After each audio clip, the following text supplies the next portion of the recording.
Tanya. Good morning. Good morning, New Hampshire. Good morning, Maine. And let's stay on Cinco de Mayo. It's our poll question up on X at the Pulse of an H this morning. Are you going to be going out to celebrate later on this afternoon at some establishment? Yes or no? Tanya mentioned it's like St. Patrick's Day in some respects. It's a lot of fun. But I have noticed, J Dog, we talked before the show. You and I think will be pretty busy out there. You got some events later, I guess, buddy. You got some Thunder Boomers maybe tracking this afternoon, but milder. It's going to be warm up near 80 in some parts or high 70s today. So that's a nice change. But J Dog, when St. Patrick's rolled around a few months ago and now this, it just seemed to me, at least where I am in the afternoons, for example, if you took downtown Portsmouth 6 or 7 years ago on St. Patrick's Day, the whole Market Square was mobbed in the afternoon. People were playing, I don't know if you can still say this, playing hooky. They weren't working. They were downtown, lines out the door. Still people go out, but not as big. And now Cinco de Mayo, it's a big fun time for people to go out and just have some fun and maybe some Mexican stuff. I don't know if it's as big as it used to be, J Dog. We'll see. We're going to find out later, aren't we? Well, yeah, you got some stuff out. What do you have? Road races tomorrow night? You got the rocking race, the walking portion of it for JYY tomorrow, and it's not going to be pleasant weather. So, all right. We do we have our first guest? Okay. Question results from yesterday. Okay, give me the results from yesterday, and then we got a good guest lined up. Speaking about the economy, take it away, J Dog. Yesterday we asked, do you think by Memorial Day we'll see $5 a gallon for gas? I sure as heck hope not, J Dog. 75% saying yes, 25% saying no. Yeah, and it probably feels like that, doesn't it? I remember when just 4 or 5, 6 weeks ago that it seemed like a stretch to ask if we would see $4 a gallon when things started to sort of drag out a little bit in the war with in Iran and with Iran. But we'll see where it goes. I think we're going to bring in our first guest. We're going to talk about the economy. Got a great guest this morning. By the way, let me just say this. Good morning, New Hampshire. Good morning, Maine. Good morning, New England. We're adding more FM stations now, including 98.7 and HD2 FM up into Maine and the seacoast of New Hampshire, 98.1 FM, additional signal in the Lakes region, 98.3 FM HD2 on top of 107.3 FM, 107.7 FM. But hey, Alexa, hey, Google, worldwide, and we have thousands of folks each week listening, streaming as well in addition to our AM and FM News Talk network. Play the Pulse of NH. Going to bring in Mike Pallets, I think is how you pronounce his name, but Mike can correct me. He's live and he's joining us. He's a tax policy director for Americans for Tax Reform, and we're going to talk about that. But it's Small Business Week, and we're a state and region of small business here. Mike, thanks for joining us. Good morning, New Hampshire, the Pulse of an H. Good to be with you, and you nailed the pronunciation. Okay, we are in New England anyway.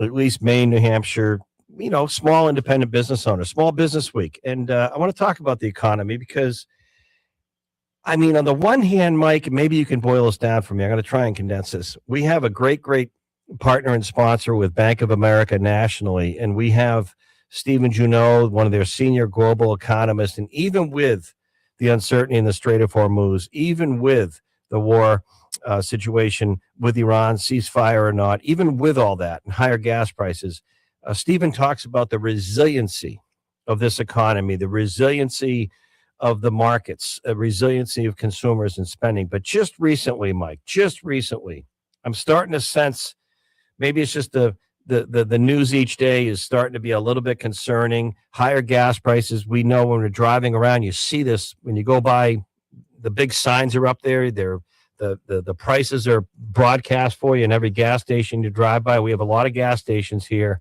because a lot of people drive in our region versus public transportation. You see and you're reminded every day of sort of bad news. I think it's starting to take its toll. Am I right or wrong on small business and independent consumers? Are people getting a little bit tentative now or not? Well, I think there's certainly a lot of uncertainty in the market. And of course, the high gas prices. Gas is always one of the things that's extremely visible to consumers. They know what they pay. We've seen even reaction in the housing market with rates going up because of the war in Iran, because of the rising gas prices themselves. So, of course, if you're impacting energy prices, you're impacting everything else. On the good side of this, though, we do have some good news. We had the first quarter GDP numbers come out just recently, And even with all this uncertainty, even with rising energy prices, we still had GDP growth about 2%, which was pretty strong, especially following the previous quarter. And I think a lot of that is because we do have the economy underpinned right now from growth. We're seeing a lot of new investment coming in. I think a lot of that can be due to the tax cuts we've seen pass, which is with all this built-in uncertainty, you at least have the certainty of the tax code, businesses reinvesting in themselves, some key provisions for Main Street, like expensing, which is allowing these companies to reinvest themselves and immediately deduct the cost of that. So we have seen a lot of growth being delivered even with all this uncertainty. Of course, there is still some pain out there for consumers. I think what we can hope is that this is temporary. I think on the positive side of things as well, we're having the short-term spike in energy prices, but if you look, there's good news as well. The UAE has left the OPEC cartel. Right. So we're talking about the long-term impacts here. Yeah. If we're breaking up a major energy cartel that we know and historically has harmed U.S. consumers, I think that's news to be optimistic for in the long term. I don't disagree, and I think people I say on my show, Mike. And what's your website so people can reference it? Would encourage everyone to go to atr.org. That's Americans for Tax Reform. Mike, I've said on my show in the mornings here that a number of weeks ago, and I'd say it's going on probably a month and a half to 2 months, very few people knew much about the Strait of Hormuz. They didn't really know much about it. And we hear about it every day now in the news. And when you look at how much oil typically, not just oil, but fertilizer and other things, just how strategic that strait is for certain parts of the world and how much China relies on it for their oil consumption. Europe, Asia, it's oil in the Middle East is still what makes the world go round, even if people don't want to admit it. The world still runs on gas and oil, and I think this is showing that. And I think some good long-term can come from this, but what I worry about is how long can people wake up and hear about the price of gas is up. And you pointed out, Mike, very correctly that the one thing about the price of gas, and yes, it was $5 in 2022 with the war in Ukraine. It went above $5 in 2022, folks. And yes, Senator Elizabeth Warren jumped up and down and yelled at the big oil energy companies for price gouging. She's not saying that today because I think the Democrat plan for the midterms is, see the prices go as high as they can and run on affordability. So, but I wonder how much longer do you think we can go to Memorial Day? Let me ask you this, Mike. Memorial Day is not far away, around the corner, or into June before this thing starts to turn for the better. And I mean the war with Iran, whether it's secure the uranium, straighten out the strait as much as we can, and get home and start to focus on the economy here. How much longer can this go before consumers start really pulling back? Well, I think this whole situation also shows the importance of having American energy independence and having this built-in network of affordable energy and domestic production, where the U.S. has become a net exporter of oil now. There's actually an amazing story if you look at the price of natural gas in the United States, it hasn't gone up during all of this. Yeah. And that's because of fracking and because of the innovation we've seen in this country. And it's, of course, it's not the most warming message for consumers, but it is an amazing story that gas prices haven't gone up higher compared to what we're seeing in Europe. Mike, what I hear a lot, Jack, I thought we were going to increase our domestic production. I said we have. We're producing and exporting more than ever. Well, why am I paying, $4.30 a gallon at the pump? Why am I paying so much if we don't need the Middle Eastern oil as much? Well, I wouldn't say we don't need them because, of course, it still is a global commodity. So what's happening across the world is still going to impact prices here. But I think we haven't seen it rise to levels of the Ukraine war because of what we've seen here and also because of the seasonality. I think ultimately what we're hoping here is it's a short-term spike in prices with long-term gain if we're able to reduce OPEC's capacity and you're breaking up the oil cartel, which we're seeing happening right now. So, of course, I think the Trump administration has been pretty clear they want this to be a shorter-term action, and hopefully it's all wrapped up before we see peak demand for gas in the summer. All right. I appreciate it. Mike, thanks for joining us. Mike Pallets, I appreciate it. Thank you so much. We'll get you back again soon. Great to be with you. All right. Locally, that bill in the State House to raise the toll booth, hike the tolls, if you will, in some of the major toll booth areas and arteries in New Hampshire for out-of-state non-New Hampshire Easy Pass drivers. So for out-of-state drivers that had a lot of popularity and momentum in the Senate, state Senate, has been tabled. Governor Kelly Ayotte was on my show just a week or so ago, and I asked her specifically about this. Before I even finished the question, she said she'd veto this bill to hike the toll booths, even on out-of-state drivers, if it reached her desk. So we'll have more on that today. More on the weather, only because we might have some thunder boomers that could have some good gusty winds later today. Cinco de Mayo. Hey, Alexa, hey, Google, play the Pulse of an 8. Shaq Heath, J-Dog on the boards. We're back in a few. Registration is now open for the Pulse of New Hampshire's annual Birdies and Brewfest Charity Golf Classic.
Center, where the next generation of journalists are taught to do it right. Now back to Jack Heath on the Pulse of New Hampshire. Good timing for that spot. Our new studio sponsor, New England College. We're going to have Colleen Shaughnessy on in the 10:35 slot. She heads up that new journalism, new media program, because media has changed so much for for the journalist of today and tomorrow. So we'll hear from Colleen a little bit later on. A lot going on. I guess we could have some thunder boomers this afternoon, particularly in the northern area of the state versus maybe southern tier. Not sure about the coast, but nice warmer day. Cinco de Mayo, we have that going for us. If you need a little distraction later on this afternoon, Joe Moore's favorite day of the year, Cinco de Mayo. Hopefully you're having a good start to your day. Thank you for starting it with us. We're Tuesday morning here, just about 9:22 a.m., 5 days into May. Hard to believe. So much happening. I think I may be wrong, but I just look at the barometer I used to have, speaking of media and journalism, when I was running the news or the show at WMUR TV years ago, and we'd sit around sort of shaping newscasts, because as much as people tell you things are objective, that's a bunch of you-know-what. There's a total amount of, a lot of subjectivity when it goes to putting together newscasts and headlines and the order of stories and what you play. I mean, just look at any of these networks. I don't care if it's Fox or CNN or NBC, ABC, CBS, any of these networks. Why do they even on their websites, how do they decide to put this story up top and this story here and that story here? But my point is, I used to really just look around me. I called it the bus stop rule.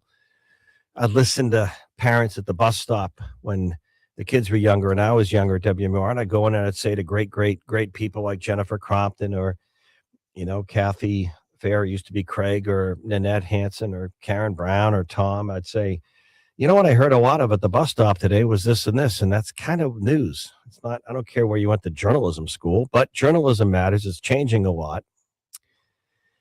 And on that note, I think one reason, and Colleen might speak to this coming up on media today, and I think it's our lives because it really changes so much, is this smart thing that's in front of us or in our hand and we're glued to and addicted to. I mean, try going out with your smarter, prettier, better half, or anyone. Speaking of Cinco de Mayo, even today, go out into a bar or a restaurant and look at people, even couples, and 8 out of 10 are staring at this thing in their hand called a smartphone, this computer in their hands, this incredible search engine and social media tool that's addicting. And they're not even talking about their day. And they're just staring at their phone. And half the crap they're doing is crap. Almost 98% of it can wait. And yet they'll sit there for an hour. Even when the person comes over to take an order, their head's down, they're looking at this thing, and they're just stuck to this phone. Talk to the New Hampshire State Police. When it comes to enforcement and safety on the roads, how many people they'll pull over and stop because they were producing a video on their phone or doing something rather elaborate and not watching the road when they're driving 78 miles per hour. So I think this thing is so addicting and distracting that I think I look at things recently like, I got to be honest with you, I didn't start even thinking it was Cinco de Mayo today until last night and this morning. Now, I'm not saying I would have known it was Cinco de Mayo, but I'll give you another one, and this has nothing to do with my age, and I'm being facetious, but I'm serious.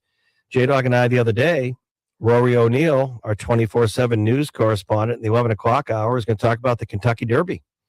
And at the end of last week, I said, J-Dog, please don't tell me the Kentucky Derby's tomorrow or Saturday. He goes, yep. And I'm like, wow. Now, we have a lot of distractions. Of course, it didn't end well for the Celtics, the Bruins, but we had playoff sports going on here. There's a lot going on. But I think things like Cinco de Mayo today, the Kentucky Derby, even J-Dog and I think he'd yell at me if he disagrees. He knows that. He speaks up whatever he wants. He and I were rather struck as well going into the NFL draft recently in Pittsburgh.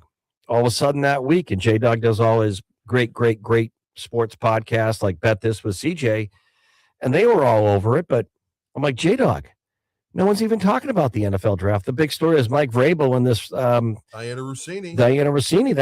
No one was talking about the draft until all of a sudden it was opening night in Pittsburgh in the NFL draft, and it just came on to us like the Kentucky Derby, Cinco de Mayo. And I don't know if we're just so overwhelmed, and I think that's what it is. We are so overwhelmed with fast information that we almost get numb. We almost get numb and tune out to it all. I don't know if you noticed that. I've noticed it more in the last year. We just get so overwhelmed. People aren't sitting down watching television news anymore at 6 p.m. Sorry to my alma mater or any news. I'm a fan of more news, not less local. I truly am. But people aren't making appointments to watch shows at 8 p.m. on the networks anymore, or 6 p.m. news or 11 p.m. news. The model's dead. It's just a matter of how long before it dies. It's already dead. And people are getting their information when they want it, how they want it, at 2 a.m, 6 at, all day long, they're getting information, and they're overwhelmed. They really are. And it's changing so much. It's changing sports. It's changing news. It's changing everything. And I don't have a glaring conclusion to all that, but I think it's real, because I think things are just really hard to keep track of and keep up with. And then, of course, there are some stories that rise to the top and should.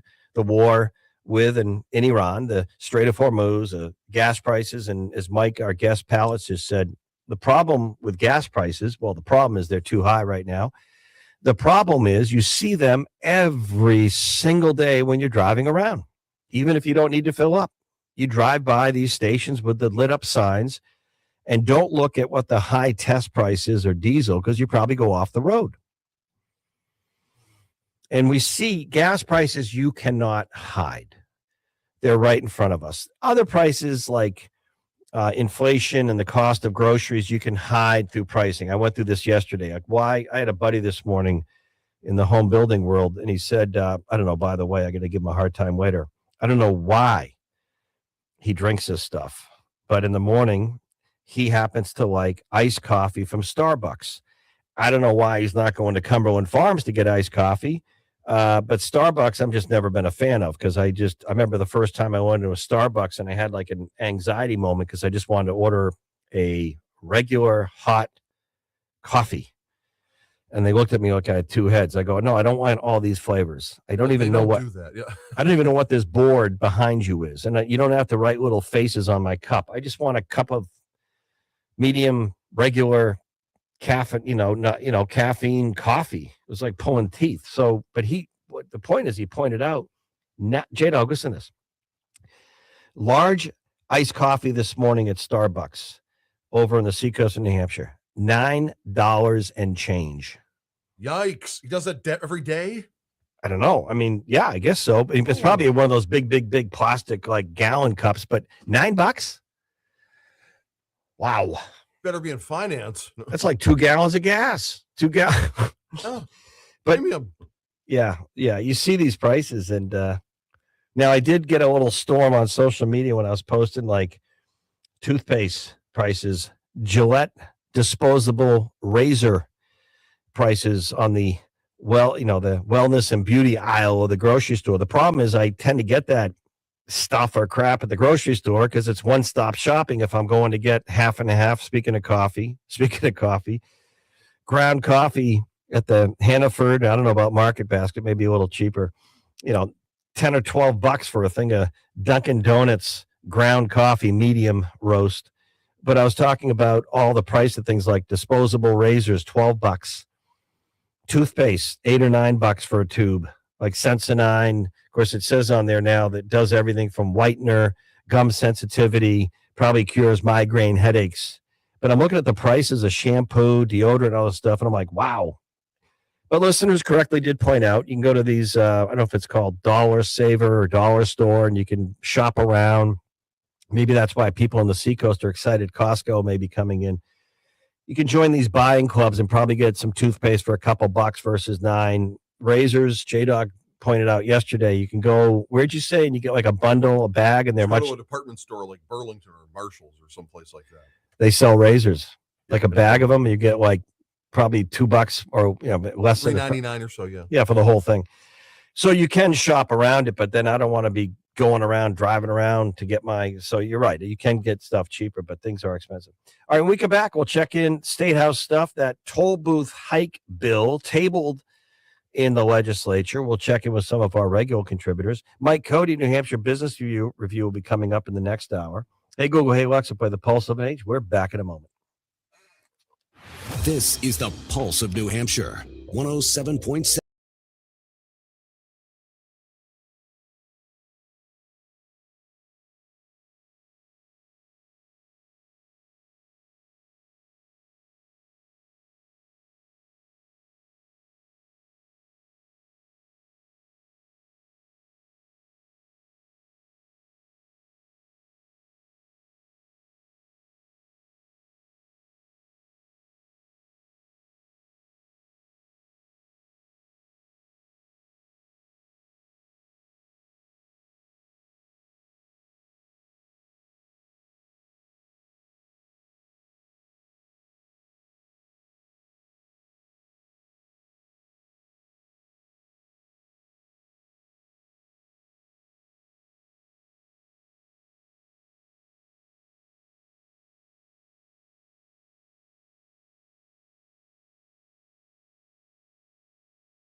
Now, back to Jack Heath on the Pulse of New Hampshire. All right, we're also streaming live, video-wise, the first hour on YouTube at the Pulse of an Age. Welcome back. Our poll question this morning, we're keeping it light. Are you going out for Cinco de Mayo later today? Yes or no?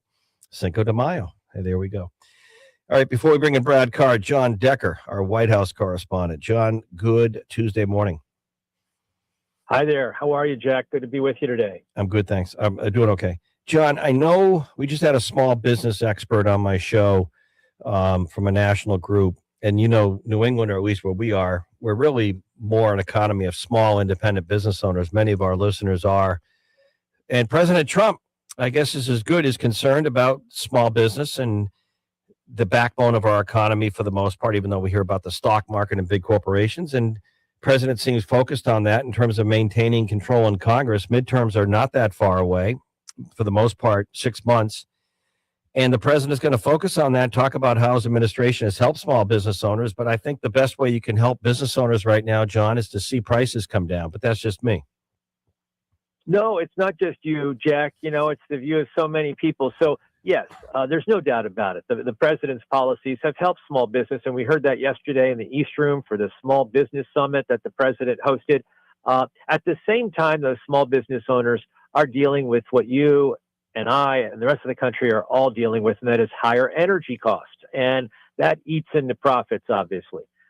So I think, you take care of that problem, and then the president's message that he had yesterday breaks through. But as long as that problem remains around, it's just so difficult for the president's message that he and those small business owners were talking about yesterday, those policies that benefited their small business. Hard to break through when you're dealing with, the highest gas prices that we're seeing in 4 years. Yeah, and of course they peaked in 2022 with the war in Ukraine, but I don't think you can tell people when they see this every day, because gas prices are very, very real and in front of people. Sometimes the price of chicken is more obscure, other costs are buried in, but gas is right in front of you. And I don't think it's very good to tell people, don't worry about it. It's just temporary. No big deal. It's a small price to pay. I mean, tell that to a truck driver right now. Tell that to a diesel operator. Tell that to an airline that's trying to buy jet fuel. So I think it's almost like a teapot on the stove. We have the blockade going, trying to get an agreement to end this, but also the teapot on the domestic economy stove is going. And before it starts boiling, I think people, I hope the president and the administration realizes we got to get these prices down, but that's just me. No, look, I think that it's not just you. Again, there are people that are big allies of the president. Newt Gingrich comes to mind, that have spoken about how Republicans really risk losing control of the House of Representatives and potentially the Senate as well, if this major headwind is still around when we get to the fall, just ahead of the midterm. So it's something that Republicans that aren't a part of the administration that can speak really openly and honestly are speaking about right now, because now's the time when you can address this issue. You can't address it when you get to October. It's already sort of baked into the cake. I think July 4th is your deadline, but that's just me. Thank you, John Decker, our White House correspondent. Brad Card, it is the economy at the end of the day. And you heard John Decker there, Brad Card, one of our political analysts and all-stars. By the way, we still have a great podcast up. Thanks to Brad, a great guest on Contact Politics, a senior former Secret Service member who served 3 administrations. So if you want to check that out, just go to our Pulse Podcast Network or Apple or Spotify, wherever you get your podcast. Contact Politics with Brad Card and yours truly, and hear from the Secret Service. Good morning, Brad. Hey, Jack. Yeah, big day today. Couple primaries that a lot of people are watching. And also, I haven't even focused on that. Tell us where and what. The one that I'm looking at, which is going to be very interesting, is out in Indiana. Indiana's got a primary going where Donald Trump is going after a whole bunch of Republican state senators out there because they weren't able to pass his redistricting plan. And I hate to say this is, Republicans don't have enough problems with fighting ourselves. So we're going to have to see what happens there. And that's going to be a big deal. I think that's going to be a very big deal. Also in Ohio, gubernatorial primary, Vivek Ramaswamy has been running. I think he's going to win this primary, but it's going to be a lot closer than it should be. And then he's going to be coming into the general election. And in Ohio, the president's numbers have really plummeted. So that's a state you would red state. But I was going to say more purple now. That's a state that you would think would be more red than purple. That's right. Also, we had a framework for the reconciliation bill to be out. They're hoping to vote on that reconciliation to have the bill on for. This is the bill for ICE and CBP, because that was not included in the DHS funding bill that passed a week or so ago. So what we have right now is this bill is set to be voted on the week of May 18th. It's about a $72 billion bill, $38.2 billion for ICE and a number of offices. And what's also in there, which is causing some people some heartburn right now, and it'll be a political issue, is there's $1 billion in there for the president's ballroom that he says is privately funded. But if you dig into it, not actually for the construction of the ballroom, it's for the Secret Service to enhance security, within that ballroom that's going to be at the White House. So this is going to be a contentious bill. It's going to be voted on by strictly Republicans, and I believe this is going to pass. And also, Jack, going back to redistricting, as I think about this, there's two primaries coming up this month. One in Louisiana, one in Kentucky. I believe they're on May 16th. The Louisiana primary, the chairman of the Health, Education, Labor, and Pensions Committee, Bill Cassidy, he voted to uphold Donald Trump's impeachment, and Donald Trump has been going after him ever since. Mm-hmm. He is running for re-election, and Donald Trump is all in against him. I got one. He is endorsed Juliette Letlow, who was a member of the House of Representatives. So we'll see what happens in that race, is whether or not Bill Cassidy can even get through this primary into a runoff.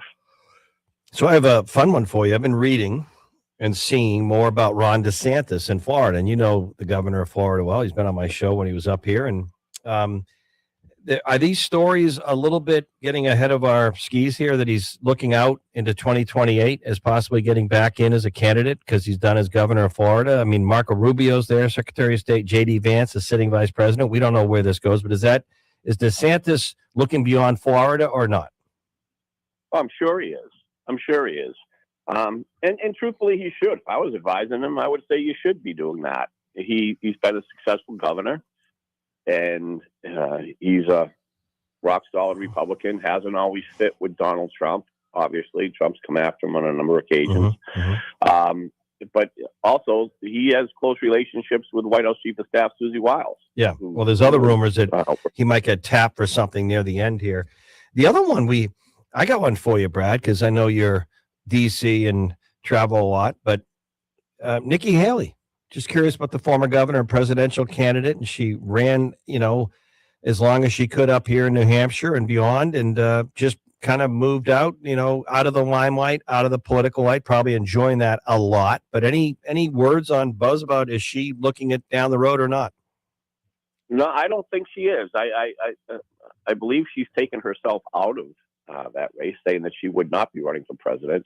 And I think now she's just talking about Republican issues and trying to get out there. She got beat up on the campaign trail, obviously. Yeah. And she was obviously a very successful governor and had a lot of support in New Hampshire. Well, the other thing, too, is you got to give her credit. She beat a lot of people and hung in there longer before bowing out, before, the Trump pressure of president running away with it again. But she, including DeSantis and others, and Ramaswamy and others. Hey, Brad, this is sort of fun for me, Brad Card, on our Good Morning New Hampshire, the Pulse of Age. On the Democrat side, nationally, we're going into the midterms, and then 2028 will begin in earnest. And we've seen several big, all the major Democrats coming to New Hampshire to court voters here for the first in the nation presidential primary again, which is refreshing after Joe Biden screwed us over. So my point is, of the Democrats, we hear the name Gavin Newsom a lot, Pete Buttigieg, but of the big Democrats out there, if you had to say, and you were looking at their bench, give us the top, 3 to 5 Democrats who will be looking at 2028 to run for president. Who are the big ones that you think we're going to hear early and see early? I'm just curious. Well, I think Cory Booker is at the top of that list. He's going to be out there. It sounds like Kamala Harris might be back in the fray and want to run again. Chris Murphy, she was a pretty strong candidate. No, I'm kidding. Yeah. Chris Murphy, I think, is going to be in that mix. He's been positioning himself.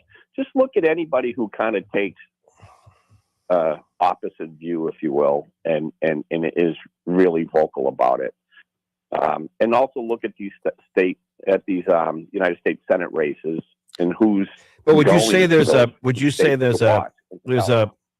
there's a favorite one or two for Democrats that definitely have an advantage, or you think it's wide open for them? Yeah, I think it's wide open. I really think it's wide open right now. What about Republicans with J.D. Vance, the vice president, Marco Rubio? You hear the name a lot. I mentioned DeSantis. What about Republicans? Is it wide open or not? Yeah, I think it is going to be wide open. And Donald Trump has not transformed himself to a position where he can, where he can select candidates, in my opinion. I haven't seen it right now. His popularity is gone down significantly. He's in the low 30s approval rating, which is very low in some places. Well, right here in New Hampshire. I don't know what Yeah. his approval rating in New Hampshire is. He's No, I think probably you're- in the I think high you're- 30s to low 40s. No, I think it's lower. I think it's in the 30s according to these polls. But again, these are the hold on. These are the same polls. Many of these are the same methodology and polls that we saw going into November with Kamala Harris and Trump, where it was dead even, too close to call, jump ball. We wouldn't know that night. We wouldn't know for weeks or months. The same national polls and regional, same methodology. They had it too close to call, and Harris ahead in a few of those battleground states, and they were completely wrong. So I don't know where the polling's at, but I think New Hampshire is more right now. It feels more purple blue than purple red. It just feels like that. Well, I think Kelly Ayotte could be the savior in New Hampshire. I think Kelly's pretty popular, and I think she's going to run strong. It's going to be interesting in the Senate primary race. Obviously, you've got Scott Brown, who served as an ambassador to Donald Trump during the first administration of New Zealand, and you've got John E. Sununu, former senator, who's got the endorsement of Donald Trump. And I don't know, is John Sununu going to be embracing that endorsement publicly and campaigning on it, or is he going to kind of stick to his story that he's been a United States senator before? And is Scott Brown going to talk about it and go after that at all? I think that's going to be an interesting. And New Hampshire has a very late primary, so I don't think that's great for Republicans having a contested primary. I think it's tough for Republicans to be able to unite and go out and get independents, not only independents but Republicans to coalesce behind their candidate and then go into the general election strong. That's one of the problems with having a late primary. So it's going to be very interesting. I mean, right. and let's not forget this primary on May 16th in Kentucky. You got Tom Massey, who has been a thorn in the side of the administration. He's running for re-election, and Trump has gone all in against him. So this is Republican. I mean, sometimes I feel like we're eating our own, and I don't understand why we're eating our own. All right, But, good stuff. We'll see if Tom Massey's going to be able to survive. All right, thanks, Brad. Good update. All a really good, complete political update. Thank you. We'll see you. Come back. We'll talk a little bit about State House news. Cinco de Mayo, warmer temps, maybe some thunder boomers, especially in the northern half of the state later on this afternoon. Tuesday, Jack Heath, J-Dog on the boards. Back in a moment. News, information.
with the Pulse of New Hampshire. Good morning, New Hampshire, from the New England College Studios. Now back to Jack Heath on the Pulse of New Hampshire. All right, welcome back. I want to talk about property taxes for a moment, and so do you, because we're all getting so screwed over locally, and some people are being priced right out of their homes in communities that have seen property taxes double. The state of Vermont, I give the governor up there credit. He's trying to provide property tax relief because he understands this problem. But in Vermont, they already have income and sales taxes, by the way. So don't buy into this argument that if you have an income and sales tax, property taxes are lower. Vermont, they have a huge property tax problem. Property taxes are high in every state around New Hampshire that has no income or sales tax. But here's the problem. Property taxes don't need to keep going up. In Concord, New Hampshire, I don't know how they missed this, their school budget, they find in the middle of the year, we have a $17 million shortfall. How do you budget for a year? Imagine being a business in the middle of the year, you have a $17 million shortfall. And what do? They did some cuts, but they raised property taxes on people in Concord, New Hampshire, the capital, by 12%. Seacoast communities like Dover are raising property taxes on their residents, and they keep saying it's local education. We have declining public school enrollment, and yet local education needs are going up and up and up. And you're never going to have enough money. You're never going to have enough money to satisfy some people on local education. But you got to stop raising property taxes double digit so that a couple that's lived in the community for 20 or 30 years, they can't afford to pay $12,000 or $14,000 a year for property taxes when they used to pay less than half. Stop raising property taxes in cities and towns. It's controlled locally. Just stop doing it. And if you have to close a school, close a school. Consolidate like businesses and households do with high cost. Stop screwing over property taxpayers and pricing them out of their homes. Just stop doing it. And you know what? It can be done. And I'm looking at Vermont. I'm looking at the governor up there, Scott, and he's right. He's telling Vermont. And you know what's funny about Vermont? They have this thing called a progressive income tax. Did you know this in Vermont? They call it a progressive income tax. There's nothing progressive about a tax that goes up as you make more money. The high rate of the Vermont income tax is 8.75%. My UVM math, because I went to UVM in Vermont, will tell me it's almost 9%. Massachusetts and Maine, they now have 2 income taxes. Yeah, 2, because you want to tax those wealthier people who aren't paying their fair share. By the way, they're already paying plenty of taxes. But look at Massachusetts and Boston. Their tax policies now are pricing people literally out of Boston. Young people in Boston, in the Boston suburbs, $1.5 million medium home price. Young professionals are leaving Boston, Massachusetts in droves to move south and work where they can buy a home. Boston is now plummeted as one of the worst states to attract new businesses or do business in. So Boston's going down. They have 2 income taxes down there, the so-called millionaires tax, because we got to start taxing those wealthy people. They're not paying enough. Vermont, progressive income tax. All these states have taxes and high property taxes. New Hampshire's property taxes are too high. Let me repeat that. They are too high. So that's a problem. But they can be controlled. And what you got to do locally is you just got to stop raising property taxes. Just stop doing it. Concord, New Hampshire, Durham, New Hampshire, Dover, New Hampshire, Stratham, New Hampshire, all these communities where the property taxes are going through the roof. You've been raising them every year now for years. You have declining school enrollment. So stop blaming local education. And I'm a big fan of local education. Start cutting proportionately if you don't have the money. If you don't have the money, just start cutting. And don't assume that property taxpayers are going to fill that void if they don't have the money either. Is it morally more ethical to not tax a person or a couple out of their home who've lived in the community a long time, 10, 20, 30 years, or to close a school? If you can educate your kids well, but maybe consolidate and cut more and figure it out with what you have. There's plenty of money. I don't know. Look at the average public education amount that each kid is getting now in New Hampshire. It's used to be what you pay for college for a year. But anyway. All right. Always fun to talk taxes. So I'll tell you the philosophy. Hey, Google, hey, Alexa, play the Pulse of an H. Back at the top of the 10 next.